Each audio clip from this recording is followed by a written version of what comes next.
and former Patriot Tedy Bruschi. 64,998, but I'm telling you, I know there's more money in the other room. I've seen the checks with my own eyes.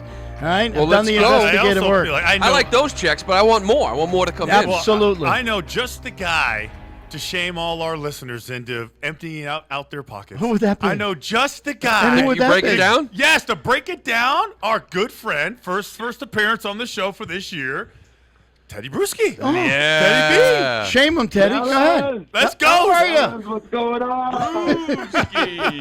Did you run the Falmouth Road Race this weekend? I did run the Falmouth Road Race this weekend. It's a great run out there in Falmouth. Good people down You there. got to be kidding me. And you just went through another health scare a few weeks ago, and you're back in business again. Boy. Yeah, another stroke. You can say it. Had another stroke. Yeah, I'm telling you, you're unbelievable. Teddy, I got to be honest, man. I heard that news, and it was just awful to hear, And then people kept saying that, well, he's fine, he's doing okay, and I'm like, okay, in relation to what? Like, what does that mean? Then obviously you talked about it recently, and it turns out you're great, which is great news.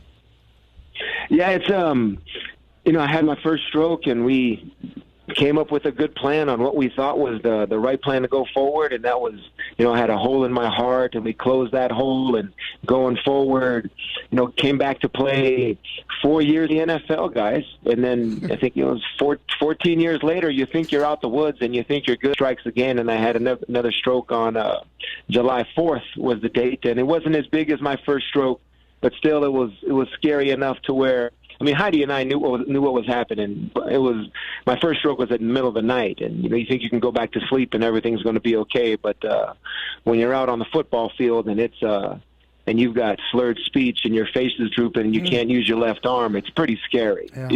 And we know what was going on. We got to the hospital quickly. I was lucky that my symptoms they cleared up.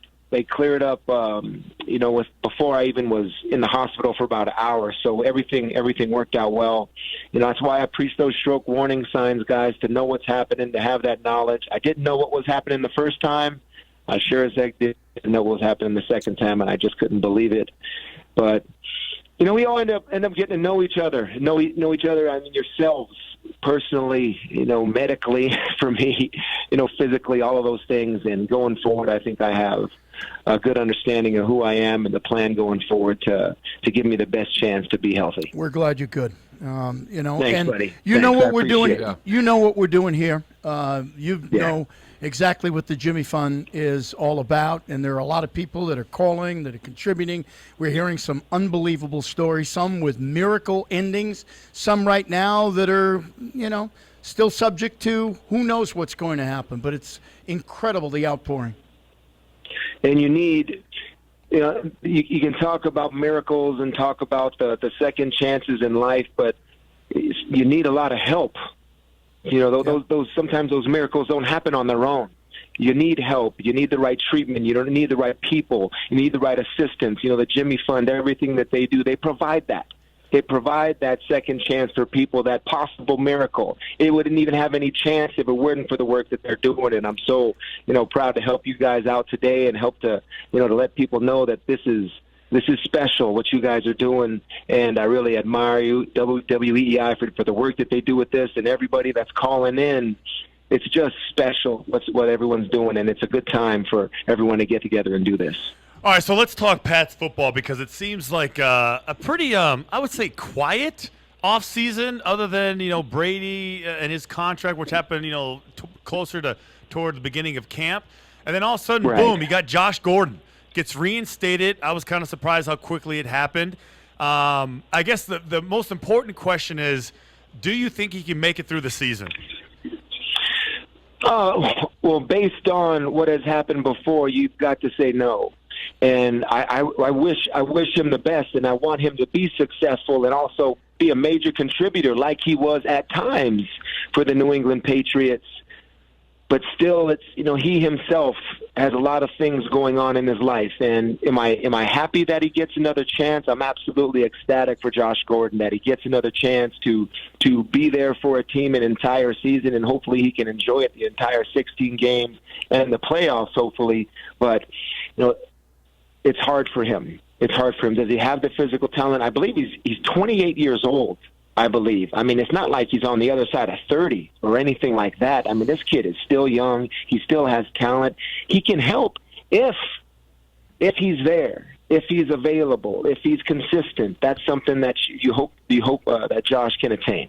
You know, Teddy, I know last year when they traded into New England, it was one of those when it came to Josh Gordon. Well, okay, this is it. This is his last chance. He's at New England. You know, if he can't make it there, and no one else is going to take a chance on him, well, it turns out New England took another chance on him. So a couple things stand out. Number one, he can still play football. He can help you win games. Number two, though, he must have had a good relationship, whether it was with Bill or the players, for them to even bring him back, given what had happened. Is that accurate? Yeah, I know it's a good relationship with the players in there. They welcomed him when he came in. He made good friendships while he was there. They supported him 100%.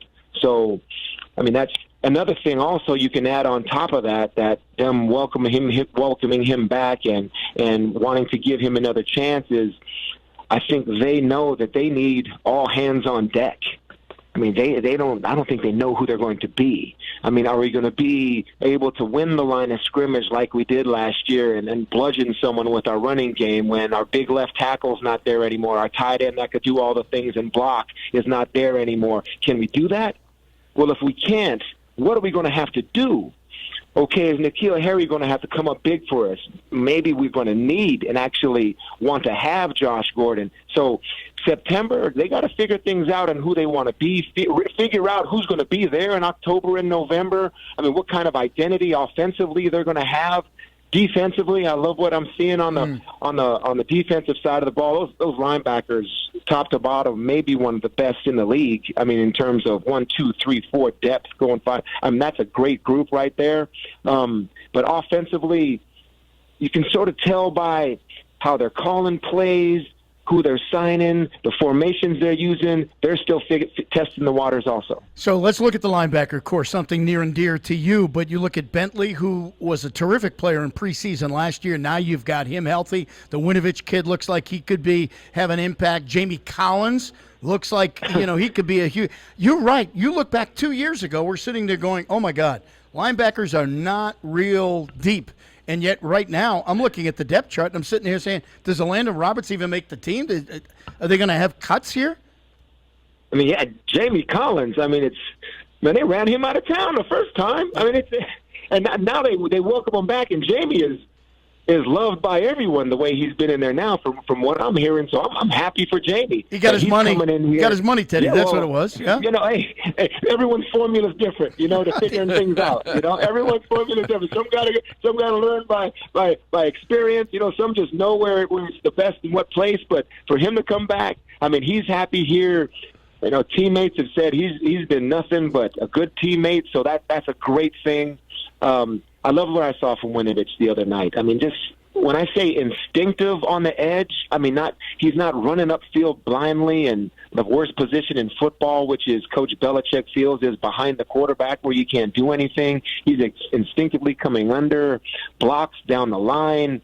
I mean, I was very encouraged for what I see. I mean, I'm taking it all with a grain of salt, fellas. These are preseason players. These are preseason calls. Not much scheme going on. So, but it's still good to see a young rookie like that perform on a stage where you're really supposed to right there because it's set up for your success.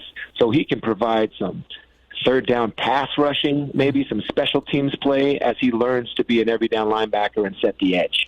Speaking of linebackers, Teddy, one guy, Gerard Mayo, we were talking about it, first year out, being a coach in this league. It looks like he's calling some plays. We talk about, first year. That seems like it's difficult to do. I know you do a little coaching down there at Fian. I know you're the guy down there but calling in those plays. But year one in the NFL, can you even imagine that being? I think it'll be tough, wouldn't it? I mean, so about what I just talked about a young linebacker in Winovich, preseason, what it's supposed to be and how almost scripted it is at times during practices and games. You know exactly what you're going to work on. Gerard can do all that. Gerard, I mean, great friend of mine, very intelligent. I always would talk to him and knew that, this is coach-like speak that we're having here. So I was happy that when Bill gave him a chance to get in there. But as Gerard goes along in the regular season, he's going to learn too, because there are adjustments to be made from series to series. There are just new game plans to make from week to week. I'm excited for him because it's going to be difficult, but I know he's smart enough to handle all this stuff. You know, can he be the defensive coordinator for this team? Can he be on the fast track to be looked at in that light? I think so. I think that seeing the confidence Bill has in him to already be calling various defenses, Bill would only be doing that for one thing, for the plans that he has for him. So it's not going to be like, let's have you do all this in the preseason. By the way, just break down film in the regular season. It's not going to happen like that. It's a progression, and Gerard's already on it. So what do you think? And I feel like, really you look at the defense side of the ball, almost every area of that team seems to be pretty strong with good depth.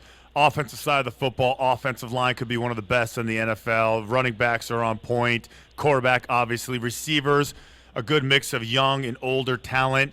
But that tight end position, Teddy, it is a ginormous gaping hole. Even with Ben Watson, he won't be the first 4 games of the season. What are we looking at? Like a glorified tackle playing that position? Are you actually going to get anything out of those other guys like the cost that they signed or Lance Kendricks? Yeah, because it'll be different because when defenses see that specific tight end and that skill set that particular tight end has, okay, this is the receiving tight end, this is the blocking tight end. Well, now I can bring in this group against that because I know they won't run these plays with that player because he cannot perform that job description.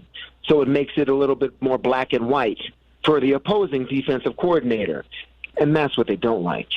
They don't like bringing in a personnel group and then all of a sudden what our tendencies are what they are in that set, in this personnel grouping. They like having a set where you can do multiple things. They like having players that can do multiple things. They lost a big one in Rob Gronkowski, and that's why a lot of defensive coordinators had problems in terms of what group do I have? Do I have big nickel? Do I have little nickel? Maybe I just bring in my safety so we can just, I'd rather them run the ball than throw it to Gronkowski 20 yards down. So that's personnel groupings for us. What's our right offensive philosophy? Do we just lean on our defense in the month of September because we know those opponents we play? I think we're going to have success defensively, so offensively, let's just not mess it up. That's a lot of things that they're thinking about in those facilities, in that facility, in those meeting rooms. All right, one more. We'll get away from the Patriots. We'll go to the NFL. We'll go to the Oakland Raiders. I understand you football guys have a certain comfort level. Every day you like to do certain things the same way. We're creatures of habit. Exactly. You like to wear the same helmet all the time because it feels good. Yeah. But when the league and the Players Association get together and they say, gentlemen, your brains are getting squashed. We're trying to get the helmets safer now. Okay, that's what's important. And you give the guys a year to do it, and a guy is still bitching, still complaining about wearing the helmet. What do you do, Teddy? I mean, I almost get the feeling that the helmet's not the issue. He's just miserable. Okay. Antonio Brown's just miserable. Well, what do I do? I know how I feel about it, and how I feel is that the kid just needs to put on a helmet. There's over 30 different kinds, and come on, man, just get a helmet on, you'll be fine. But how does Mayock and Gruden handle it? Because believe me, they're just as upset as a lot of fans are in terms of listening to this and wondering why this is a problem. But they gotta maintain a relationship with this player and still establish some level of trust. Like if I'm John Gruden, and I mean, you're watching all of the support system that Gruden is trying to almost pump him up and fluff him up with all of his comments that I got your back. I got your back, all right? Good cop, bad cop with Mayock. Now you give him the ultimatum, but I'm the head coach. I have to deal with him more, so I got to keep my relationship good. Unfortunately, you gotta have white gloves with this if you are an organization, because how do you play the player where you discipline the guy and play a hard line, but still this is a type of player that'll just take off. And him being literally take off and leave the facility and leave. He'll just leave. Yeah, bye. For him being the immense talent that he is, it's a mind game that you got to be part psychologist with this guy in terms of he's got to sort of maybe like one guy and like the teammates, who's the bad guy. And what Mayock said the other day, you can see that game sort of playing out in Oakland. Yeah, it's going to be fascinating to watch. Be great. He's only been there 4 weeks. Yes, exactly. Well, he hasn't. Well, no, he hasn't been there. Camp. But he hasn't been there the entire 4 weeks. Couple days. Call it 21 days. Well, it's training camp. This can't end well. No, God, no. Regular season, it just can't end well. No, it's going to be a mess. Looking forward to talking to you during the football season, and thanks for calling in today. Thanks, Teddy. Really appreciate it, helping us out here today. Fellas. Really appreciate it.